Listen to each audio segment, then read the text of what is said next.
ابن ماجہ کی روایت ہے اور حضرت جابر نے اس کو روایت کیا. وہ کہتے ہیں کہ ایک دفعہ ہم رسول اللہ صلی اللہ علیہ وسلم کے ساتھ کسی دعوت میں جا رہے تھے، یعنی اکٹھے مل کے جا رہے تھے. تو راستے میں ہم نے دیکھا کہ سیدنا حسین جو ہیں وہ بچوں کے ساتھ کھیل رہے ہیں. تو نبی صلی اللہ علیہ وسلم ایک گروپ کے ساتھ جا رہے تھے، تو آپ اپنے گروپ کو چھوڑ کر، سب کو چھوڑ کر نکل کر ان کی طرف لپکتے ہیں. بچے کو دیکھا فوراً ان کی طرف جاتے ہیں اور پھر ان کی طرف ہاتھ پھیلا دیتے، آؤ، جسے ہم عام طور پہ دیکھتے اور کہتے ہیں آ جاؤ. تو جب آپ نے ان کو بلایا تو وہ ادھر ادھر بھاگنے لگے.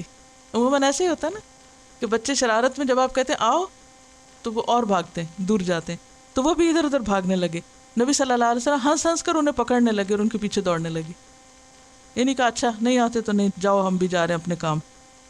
اور پھر انہیں پکڑ لیا، دوڑتے دوڑتے پکڑ لیا اور ایک ہاتھ ان کی ٹھوڑی پہ رکھا اور دوسرا سر پر، اور انہیں اپنے ساتھ چمٹا لیا. حالانکہ آپ کس کے ساتھ ہیں؟ معزز صحابہ کے ساتھ ہیں اور دعوت پر جا رہے ہیں اور راستے میں بچہ نظر آ گیا ہے، اگنور کر کے نہیں گزر رہے، اس کو اہمیت دے کے اٹھا کے پیار کر کے آگے جا رہے ہیں. اور یہ یاد رکھیے کہ یہ صرف آپ کا اپنے بچوں کے ساتھ ہی نہیں تھا، اور بچوں کو بھی جب کھیلتے دیکھتے تو کیا کرتے تھے؟ خود سلام کرتے تھے. آپ بچوں کو سلام کرنے میں پہل کرتے تھے. اور پھر ایک اور روایت سے ہمیں پتہ چلتا ہے کہ حضرت اسامہ اور حضرت حسن تقریباً ہم عمر تھے.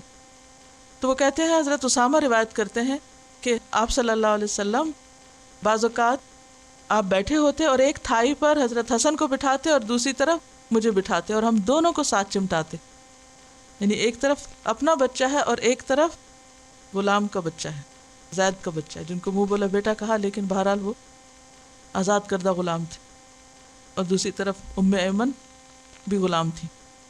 حضرت حسن بہت خوبصورت تھے، نبی صلی اللہ علیہ وسلم سے بہت مشابہ تھے، اور حضرت اسامہ سیاہ تھے کیونکہ ان کی والدہ سیاہ تھیں. ایک طرف ایک بچہ ہے، ایک سفید ہے ایک کالا ہے، دونوں کو ایکولی پیار مل رہا ہے. اس سے زیادہ کیا مساوات ہوگی کہ ایک طرف اپنا لخت جگر ہے اور دوسری طرف ایک غلام بچہ ہے، لیکن دونوں کو ایکولی ٹریٹ کیا جا رہا ہے، دونوں کو اکٹھے گلے لگایا جا رہا ہے، دونوں کو ایک طرح بٹھایا جا رہا ہے. ایک موقع پر آپ حضرت حسن کو پیار کر رہے تھے، آپ صحابہ کی مجلس میں بیٹھے ہوئے تھے، بڑے بڑے لوگ بیٹھے ہوئے تھے، اتنے میں حضرت حسن آگے بیچ میں. جیسے عام طور پہ ہوتا ہے نا، بچوں کو ایسے موقع پتہ ہوتا ہے میں بہت اہمیت ملے گی، وہ تو جا کے گھس کے ماں باپ کی گود میں بیٹھ جاتے ہیں. مہمان کوئی آئے ہوئے یا کچھ تو ضرور ایک دفعہ اندر. تو آپ نے ان کو اٹھایا، پیار کرنے لگے. تو اقرا بن حابس کہنے لگے میرے 10 بچے، میں نے آج تک کسی کو پیار نہیں کیا. تو آپ نے ان کی طرف ایک نگاہ اٹھا کے دیکھا اور فرمایا اگر اللہ نے تیرے دل سے شفقت نکال لی ہے تو میں کیا کر سکتا ہوں. اور بخاری کی روایت میں آتا ہے کہ آپ نے فرمایا جو کسی پر رحم نہیں کرتا اس پر رحم نہیں کیا جاتا. تو رحمت کا آغاز چھوٹے بچوں سے ہوتا ہے کیونکہ سب سے زیادہ پیار اور شفقت کے وہ مستحق ہوتے ہیں. جب بچوں میں آپ انصاف کا سلوک کرتے ہیں، عدل کا سلوک کرتے ہیں، تو ان کے آپس میں بھی تعلقات اچھے ہوتے ہیں. جب ڈسکریمنیشن ہوتی ہے ماں باپ کی طرف سے تو پھر وہ سمجھتے ہیں کہ شاید ہم زیادہ اہم ہیں یا زیادہ اچھے ہیں اور دوسرا کم اچھا ہے، لہٰذا وہ اس کو لیٹ ڈاؤن کرنے لگتا ہے.